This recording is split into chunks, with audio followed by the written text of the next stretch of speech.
February 4th, 1974. A quiet Berkeley evening shattered by a knock on the door. Within minutes, a 19-year-old college student named Patty Hearst was dragged screaming from her apartment, thrown into a car trunk, and driven into the California night. Her fiancé lay beaten on the floor. Neighbors scrambled for cover as gunfire erupted in the street. The granddaughter of America's most powerful newspaper magnate had just become a prisoner of war. But here's what nobody could have predicted. Within 2 months, that terrified teenager would be standing in a bank with a rifle in her hands, helping the very people who kidnapped her rob that bank. The surveillance footage would shock the nation and raise a question that still haunts us today. Was Patty Hearst a victim? Or had she become something else entirely? This is the story of how American royalty descended into one of the strangest criminal cases in history. American royalty. To understand what happened to Patty Hearst, you need to understand the name she carried. The Hearst family wasn't just wealthy. They were American aristocracy, the kind of power that shaped the country itself. Her grandfather, William Randolph Hearst, had built the largest media empire the world had ever seen. By the 1920s, 1 in 5 Americans read a Hearst newspaper. He owned the San Francisco Examiner, Harper's Bazaar, the New York Morning Journal, and dozens more publications. His papers helped start wars, destroy political careers, and create celebrities overnight. He lived in a castle at San Simeon that had its own zoo. He inspired Citizen Kane. Patricia Campbell Hearst was born on February 20th, 1954, in San Francisco. She was the third of 5 daughters born to Randolph Apperson Hearst, one of William Randolph's 5 sons. By the time Patty came along, the family fortune had been divided among many heirs, but the name still carried weight. Patty grew up in Hillsborough, one of the wealthiest communities in California. She attended private schools where the daughters of San Francisco's elite learned to be proper young ladies. Crystal Springs School for Girls, Sacred Heart in Atherton, Santa Catalina School in Monterey. But Patty wasn't particularly interested in being a society princess. She was quiet, artistic, a bit rebellious. She enrolled at Menlo College, then transferred to the University of California at Berkeley to study art history. Berkeley in the early 70s was radical, political, alive with protest and revolution. Students marched against the Vietnam War. The air crackled with talk of overthrowing the establishment. Patty lived with her fiancé, Stephen Weed, a former teacher who was 5 years older. By all accounts, they were happy. They had a comfortable routine. Movies on weekends, grocery runs, studying together. Weed described their life as pleasantly normal. They were planning to get married. She was 19 years old, in love, thinking about her future. She had no idea that on that February night, her entire world would explode. The knock on the door.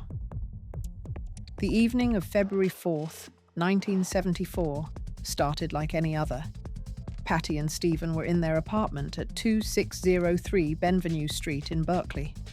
Around 9 o'clock, there was a knock. Stephen answered the door. 3 people burst in with guns drawn. They were young, in their 20s, 2 women and 1 man, faces covered. They began beating Stephen with the butts of their weapons. He fell to the floor, dazed, blood streaming from his head. A neighbor heard the commotion and tried to intervene. He was beaten too.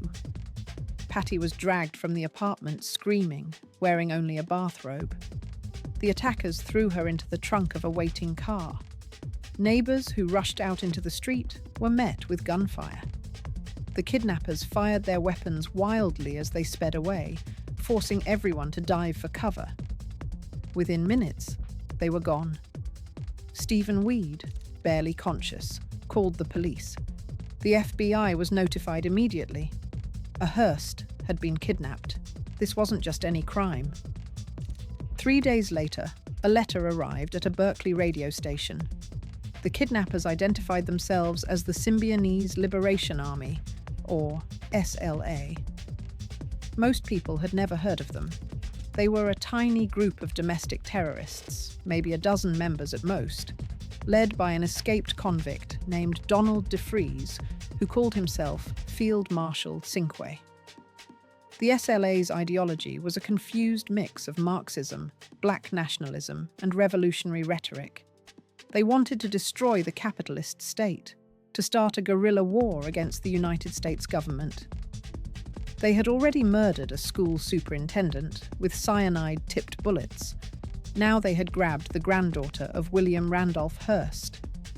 The letter declared that Patty Hearst was their prisoner of war. The kidnapping made instant headlines across the country. The SLA began making demands. First, they wanted 2 of their members released from prison. When that was refused, they demanded that the Hearst family distribute millions of dollars worth of food to California's poor. Randolph Hearst, desperate to save his daughter, scrambled to comply. He created a program called People in Need and arranged to distribute $2 million worth of food to the poor of the Bay Area. The distribution sites descended into chaos. There was rioting in Oakland. People fought over bags of groceries.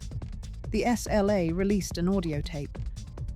It was Patty's voice, criticizing her own father. She called his efforts a disaster. She sounded angry, contemptuous. But was she speaking freely? Or had something already started to change inside that closet where they kept her?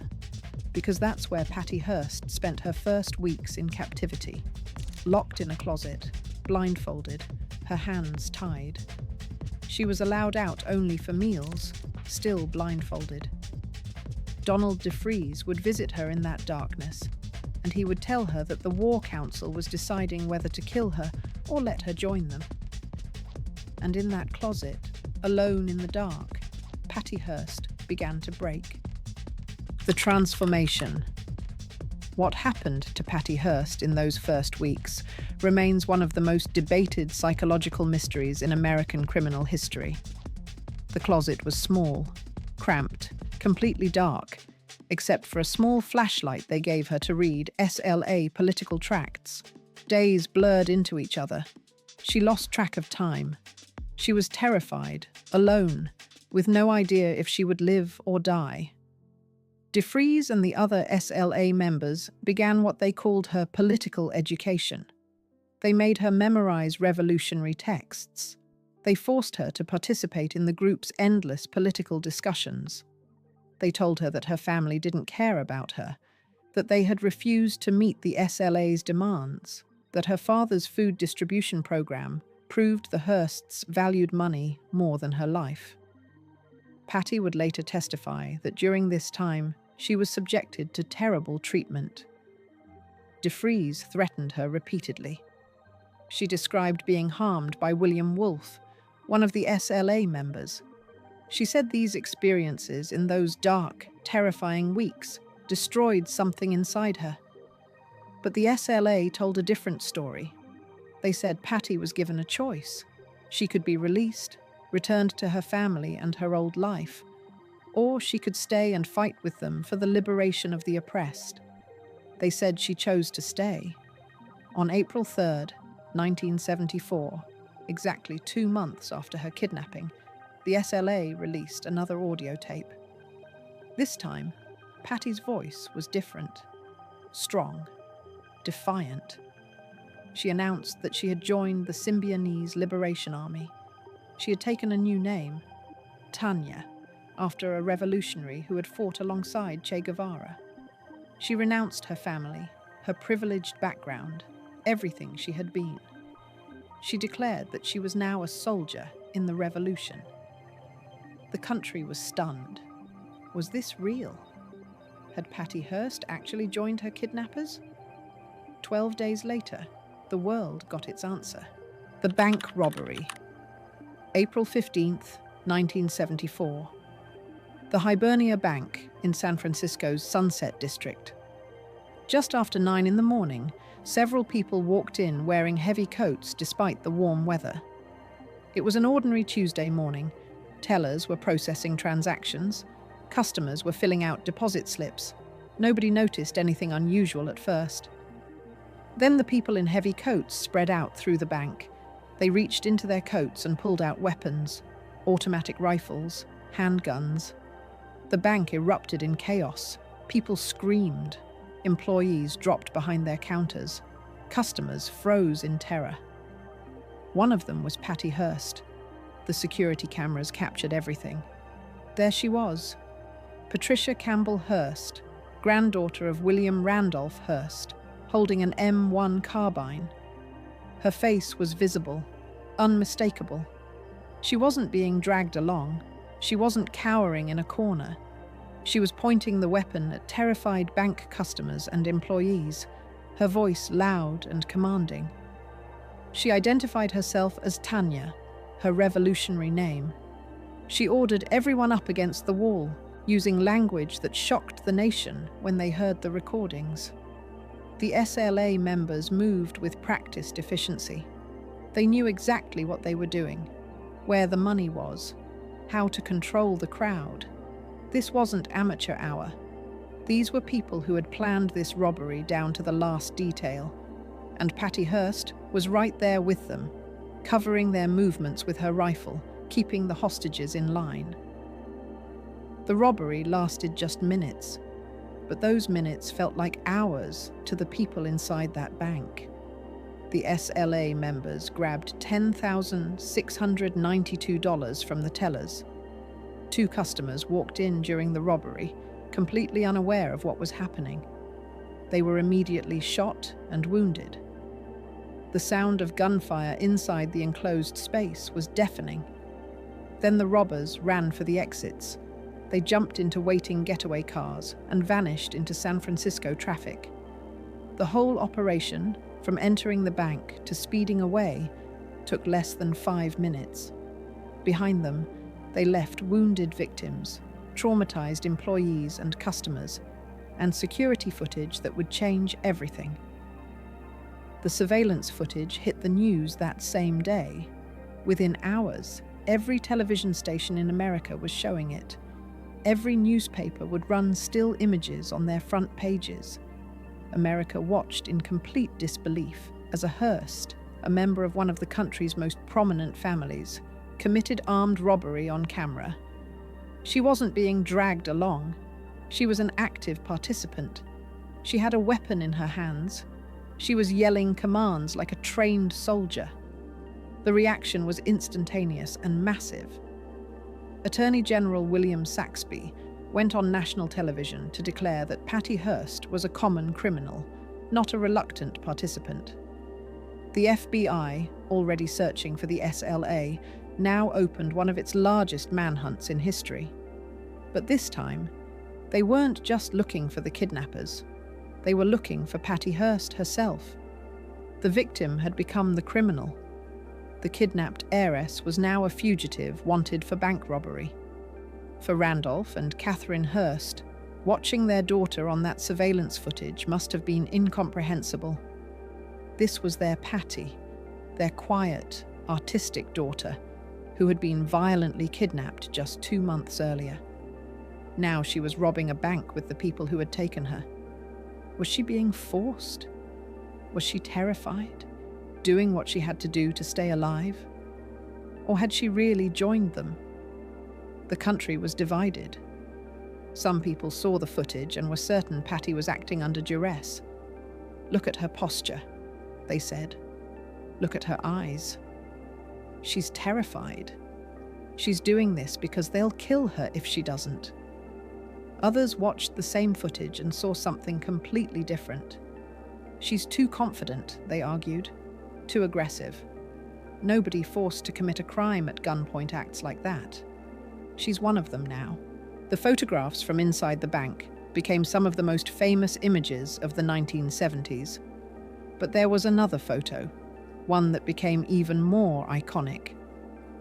The SLA released it themselves. Patty standing in front of their flag, a 7-headed cobra. She's wearing dark clothing, holding a rifle across her body, staring directly at the camera. Her expression is impossible to read. Is it fear? Defiance? Commitment to the cause? A desperate attempt to convince her captors she's loyal? That photograph became a metaphor for everything confusing about the case. You could look at it and see a victim, a young woman doing whatever she needed to do to survive. You could see someone in the grip of Stockholm Syndrome, identifying with her captors because that was the only way to cope with the horror of captivity. Or you could see a revolutionary, a privileged girl who had genuinely rejected her upbringing and joined a terrorist organization. The mystery of that photograph is the mystery of Patty Hearst herself. The debate raged in living rooms, in newspaper editorials, on television talk shows. Was she Patty or Tanya? Victim or criminal? The answer mattered enormously, not just for her fate, but for how America understood political violence, captivity, and responsibility. But the story was far from over. The Hibernia Bank robbery was just the beginning of Patty's time as a fugitive. Life on the run. 1 month after the bank robbery, on May 16, 1974, 2 SLA members tried to steal ammunition from a sporting goods store called Mel's in Los Angeles. The store manager confronted them. A scuffle broke out. A gun fell from one of their pockets. Across the street, sitting in a van, Patty Hearst saw what was happening. She grabbed an automatic carbine and opened fire on the storefront. She emptied an entire magazine into the building's facade, forcing the manager to dive behind a pole for cover. Her companions escaped, and they all fled in the van. This incident would become crucial at her trial.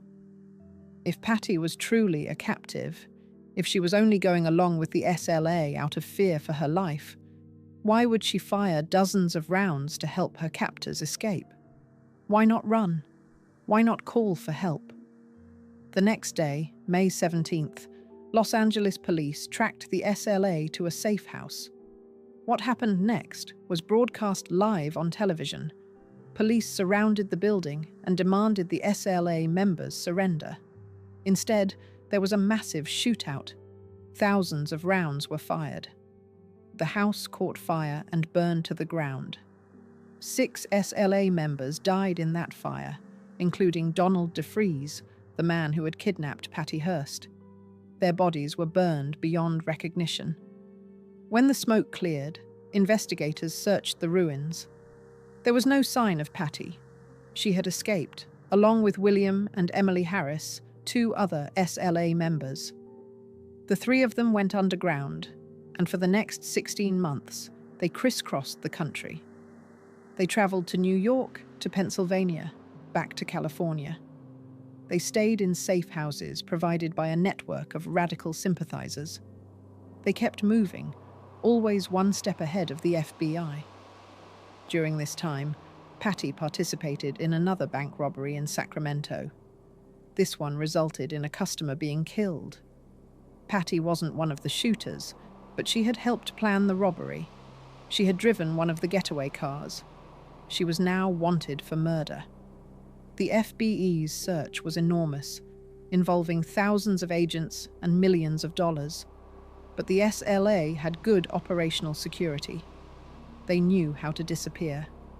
And Patty Hearst, the most famous kidnapping victim in American history, had become one of the FBI's most wanted fugitives. During her time on the run, Patty hid in some surprising places. She later spent time at a Hearst family ranch near San Simeon, the legendary estate built by her grandfather. The FBI, despite their massive manhunt, never thought to stake out Hearst property. The irony was almost too perfect. America's most wanted heiress hiding on her own family's land. But the net was closing. The FBI kept following leads, kept tracking the remaining SLA members and their supporters. And on September 18th, 1975, in San Francisco, they finally caught up with her.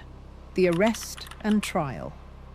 When FBI agents burst into the apartment on Morse Street in San Francisco on September 18, 1975, Patty Hearst was there with another SLA member, Wendy Yoshimura. The agents had been tracking them for weeks, following leads, watching safe houses, slowly closing the net. When they kicked down the door, guns drawn, they found what they'd been searching for 19 months to find. The agents ordered them to surrender. Patty and Wendy complied without resistance. The manhunt was over. When FBI agents asked Patty her occupation for the booking paperwork, she famously replied, "Urban guerrilla." Even in custody, even facing federal charges, she was still identifying herself as a revolutionary. She was arrested and charged with bank robbery and use of a firearm during the commission of a felony. She had been on the run for 19 months. She had been missing for over a year and a half. The media descended on the story like locusts. The question everyone wanted answered was deceptively simple. Was she a victim or a criminal? Randolph Hearst, who had spent 19 months in agony, not knowing if his daughter was dead or alive, immediately mobilized to save her. He hired the best defense attorney money could buy, F. Lee Bailey. Bailey was a legend in the legal world, fresh off his successful defense of Sam Shepard, the doctor whose case inspired the Fugitive television series. Bailey had also defended Albert DeSalvo, the alleged Boston Strangler. He was brilliant, aggressive, theatrical, and famous for winning impossible cases. Bailey immediately began crafting a defense strategy around a relatively new psychological concept that most Americans had never heard of: Stockholm Syndrome.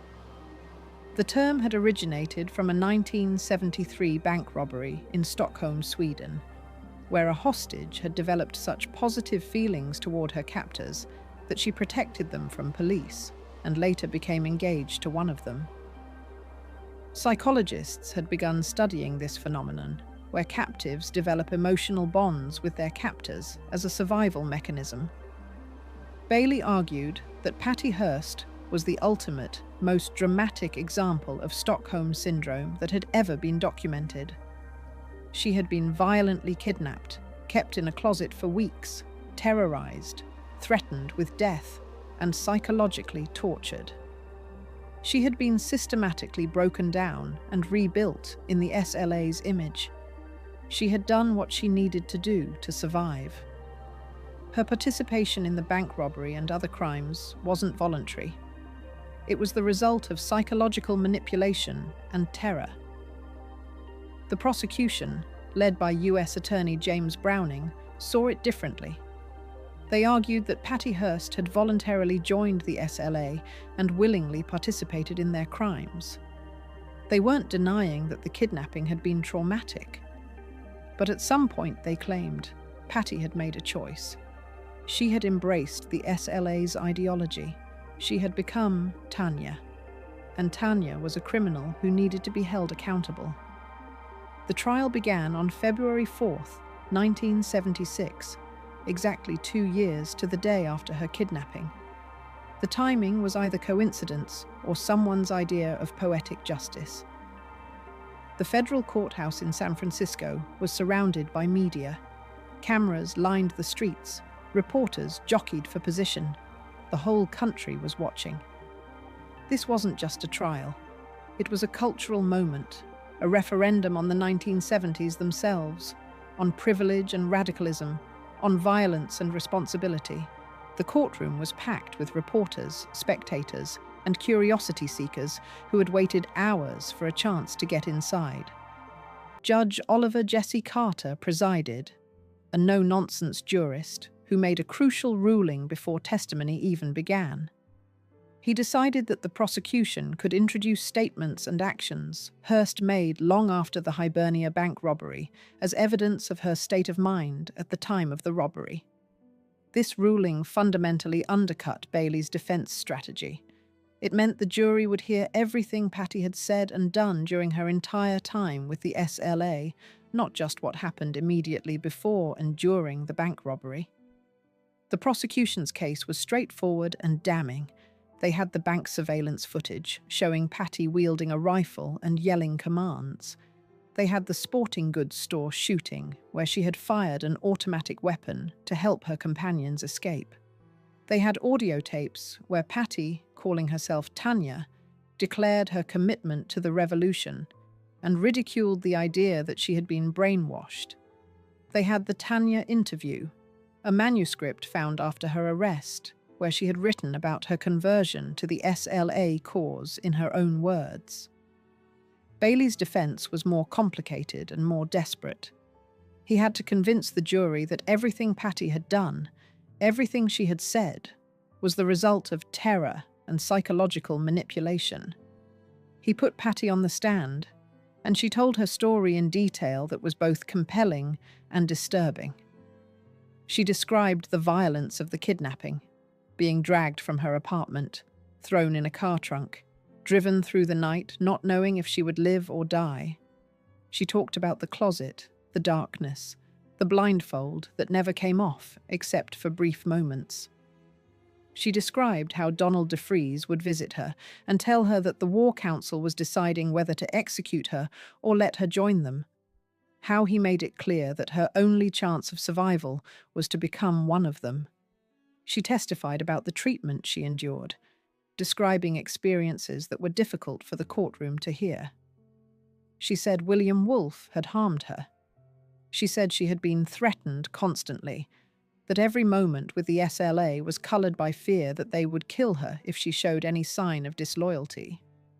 But then the prosecution began their cross-examination, and everything became more complicated. Browning played the audio tapes. There was Patty's voice, strong and defiant, denouncing her family as agents of the capitalist oppressor, claiming she had voluntarily joined the SLA, saying that the idea she had been brainwashed was ridiculous. The tapes were devastating because they sounded nothing like someone speaking under duress. They sounded like someone who believed what they were saying. Browning asked her about Mel's sporting goods. Why did you fire that weapon? Why did you empty an entire magazine to save your captors if you wanted to escape? Patty invoked her Fifth Amendment right and refused to answer. He asked her about the Sacramento bank robbery, about her time on the run, about why she never tried to escape when there were countless opportunities, about why she kept a trinket that Wolfe had given her if he had truly hurt her. Question after question, and 42 times, Patty Hearst invoked the Fifth Amendment and refused to answer. The jury watched her decline to respond to question after question. They saw the contradictions. They heard expert witnesses debate whether Stockholm Syndrome was even a real psychological condition, whether it could excuse criminal behavior, whether Patty Hearst had experienced it or not. The trial dragged on for weeks. Over 200 hours of psychiatric testimony were presented to the jury. Experts for the defense said Patty had been brainwashed, that she was suffering from trauma, that her actions were not voluntary. Experts for the prosecution said she was lying, that she had made conscious choices, that trauma doesn't excuse crime. Bailey's closing argument was brief and, according to some observers, surprisingly weak. He reminded the jury of the kidnapping, the closet, the terror. He told them that simple application of the rules would show that there wasn't proof beyond a reasonable doubt that Patty Hearst wanted to be a bank robber. He said they knew in their hearts that she had been talking about dying and just wanted to survive. But the prosecution's closing was more effective. They kept bringing the jury back to Mel's sporting goods, to the automatic weapon fire, to the choices Patty had made not in the immediate aftermath of her kidnapping, but months later, when she could have escaped but chose not to. After 12 hours of deliberation, the jury returned. Many of them were in tears. This was not an easy verdict. On March 20th, 1976, they found Patricia Campbell Hearst guilty of armed robbery and use of a firearm to commit a felony. One juror later explained their reasoning. Bailey had forced them to buy or reject the whole package of his defense. Either Patty was a terrified victim the entire time, or she wasn't. And her firing shots at Mel's sporting goods didn't fit with the story of a passive, terrified hostage. The jury concluded she was lying, trying to force her actions into a defense that didn't fit the facts. The maximum sentence for the crimes was 35 years in prison.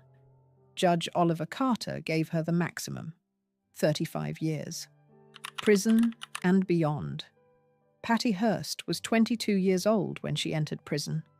The woman who had grown up in Hillsborough mansions and attended elite private schools was now federal prisoner number 26,835-175. She spent her days in a cell, dealing with the indignities of prison life, including discovering rats in her bed. The public reaction was mixed. Some people thought she got what she deserved. She had committed crimes, violent crimes, and she needed to be held accountable. Others thought the sentence was grotesque, that the justice system had failed to understand what had really happened to her. Patty's sentence was later reduced to 7 years on appeal, but she continued to sit in prison as her lawyers fought for her freedom. Then, in February 1979, President Jimmy Carter made a decision that shocked many Americans. He commuted her sentence. After serving just 21 months behind bars, Patty Hearst walked out of prison a free woman. Carter's decision was controversial. Critics said he had given preferential treatment to a wealthy heiress. Supporters said he had simply corrected a miscarriage of justice. After her release, Patty tried to rebuild a normal life. She married Bernard Shaw, her former bodyguard, and they had 2 daughters. She moved to Connecticut, far from California and the memories of 1974. She stayed out of the public eye as much as possible. In 1982, she published a memoir, Every Secret Thing, written with journalist Alvin Moscow. The book told her story in detail, describing the kidnapping, the captivity, the terror, and the aftermath. It became a bestseller and led to more opportunities. Film director John Waters cast her in his 1990 movie Cry Baby, and she discovered she enjoyed acting. She appeared in several more Waters films and television shows, making a new identity for herself. In the late 1990s, she was called to testify against Sarah Jane Olson, a former SLA member who had been living under a false identity for years. It forced her to relive everything, but she took the stand and told the court what she knew. Then, in January 2001, President Bill Clinton granted Patty Hearst a full presidential pardon. It was one of his final acts before leaving office. After more than 25 years, the legal saga of Patty Hearst was finally over, a life reclaimed. In the years that followed, Patty Hearst found an unexpected passion: dog breeding and showing. She became a regular at the Westminster Kennel Club Dog Show, one of the most prestigious events in the dog world. In 2015, her Shih Tzu named Rocket won the toy group at Westminster. In 2017, her French bulldogs Tuggy and Ruby won awards. At Westminster, she was known simply as Patricia. She sat in the front row looking like any other spectator, dressed casually, watching the competition with genuine enthusiasm. For many attendees, she was just another devoted dog owner. She continued to live quietly in Connecticut with her husband and daughters. She did charitable work for Alzheimer's and AIDS organizations. She was a devoted mother and grandmother. By all accounts, she had built the normal life that had been stolen from her in 1974. But the question never went away. Half a century later, people still debate what really happened. Was Patty Hearst brainwashed? Did Stockholm Syndrome explain her transformation from terrified captive to armed revolutionary? Or was there something else? Even Jerry Brown, who was California's governor when Patty was arrested, admitted he was still curious. What is Patty Hearst saying today about what happened? How does she explain it? The truth is probably more complicated than either the prosecution or the defense wanted to admit. Patty Hearst was a 19-year-old girl who was violently kidnapped, locked in a closet, terrorized, and broken. She did what she needed to do to survive. But she also lived with the SLA for 19 months, and during that time, she made choices. Some of those choices were driven by fear. Some may have been driven by something else. The surveillance footage from the Hibernia Bank shows a young woman holding a rifle, and we'll never know for certain what was going on inside her head at that moment.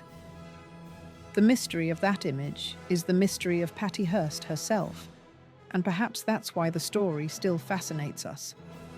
The legacy. Patty Hearst's case changed American law and psychology. It brought the concept of Stockholm Syndrome into mainstream discussion. It forced courts to grapple with questions of coercion, free will, and criminal responsibility in ways they never had before. The case also exposed the radical underground of 1970s America. The SLA was a tiny group, barely a dozen people, but they managed to kidnap a Hearst and hold the nation's attention for nearly 2 years. They showed how a small band of true believers could terrorize a country. For the Hearst family, the kidnapping was a nightmare that played out on front pages around the world. Randolph Hearst, desperate to save his daughter, had spent millions and endured public humiliation. The ordeal eventually led to his divorce from Patty's mother, Catherine. But Patty survived. She outlasted the SLA. She outlasted the prison sentence. She outlasted the controversy. She built a new life, raised a family, found peace in unexpected places like dog shows and acting. Today, Patty Hearst is 70 years old. She lives quietly, far from the spotlight that consumed her youth. The girl who was dragged screaming from her apartment in 1974 is now a grandmother, a wife, a woman who has lived more than most people could imagine. Her story remains one of the most compelling in American history. It's about privilege and violence, about captivity and transformation, about how quickly a life can be torn apart and how hard it is to put it back together. The photographs still exist. Patty in the closet, Patty with the rifle at the bank, Patty standing before the 7-headed cobra flag. These images froze a moment in time, a moment of terror and confusion and impossible choices.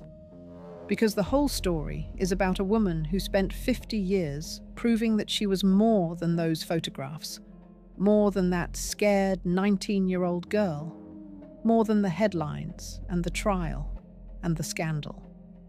She was Patricia Campbell Hearst Shaw, and she survived. If you enjoyed this video, please like and subscribe to our channel so you never miss out on more fascinating stories.